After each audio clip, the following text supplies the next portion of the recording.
একদিন নিজেই বাজারে গেলাম সুখ কিনতে। আসলে বাজারে সেদিন সুখ পাইলাম না। আবার ঘুমাইতে গেলাম, ঠিক করে ঘুম ধরে না। কেন ধরে না ভাই? টেনশন।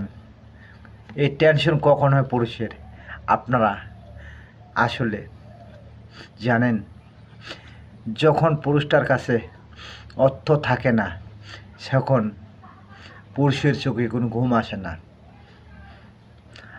আপনি যাকে আপন ভাবে, যার জন্য অনেক কিছু আপনি করবেন, একদিন যদি দিতে আপনার দেরি হয়, সেই মানুষটাও আপনাকে খারাপ বলবে।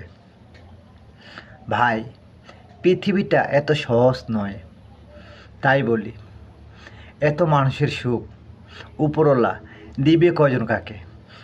সুখ দেওয়ার মালিক একজন, আবার নেওয়ার মালিকও একজন। তাই বলি, যখন সুখ দিবে, কথায় সুখ দিবে, কখন দিবে কেউ আমরা জানি না। আমার শুধু চেষ্টা আর ভালোবাসা। হয়তো কোনো একদিন এই সুন্দর পৃথিবী ছাড়ে চলে যাব অনেক দূরে। হয়তো আমি ধনীরাম থাকবো না। আমি যেদিন থাকবো না, দেখবেন সেদিন আমার অনলাইনে কোনো ভিডিও পাবেন না। মনে করবেন এই যে আজকে থেকে ধনীদা হয়তো নেই, আজ হোক কাল হোক, আমি তো মানুষ, কোনো একদিন মারা যাব। সেদিন পর্যন্ত আপনাদের সাথে আমি ভালোবাসা নিয়ে পাশে থাকতে চাই। এর কারণ আপনাকে বলি, কখনো আমি ভাবিনি যে অনলাইনে আমি প্রতিনিয়ত আপনাদের সাথে ভালোবাসা মত বিনিময় করব।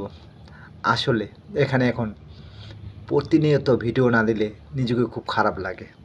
তাই এখানে পয়সার জন্য ভিডিও তৈরি করি না, শুধু মত বিনিময় করি আপনাদের ভালোবাসা নেওয়ার জন্য। আমাকে অনেকজনে, অনেক ভাই বোন এখন চিনে জানে। আসলে কোনো একদিন প্রথম যখন কন্টেন্ট জগতে আসলাম, সেদিন আমাকে কেউ চিনতো না। এখন অনেক ভাই বোন আমাকে চিনে। আমার পক্ষ থেকে তাদেরকে মন ভরা ভালোবাসা রইল। আসলে আমি ধনীরাম, আপনাদের জন্য আমি কিছুই করতে পারলাম না। আপনারা আমার পাশে প্রতিনিয়তই থাকেন। আমি চাই আপনাদের পাশে আমি কখন দাঁড়াতে পারবো, সেই দিনটার অপেক্ষায় বসে থাকলাম। এইটুক সুযোগ মেটা মামা যদি কখনো আমার দিকে দেয়, একটু মানবতার কাজ করার জন্য, এটা মনে খুব আশা। তাই বলি, আমার ভালোবাসার মানুষ, মানুষ হিসাবে কিছু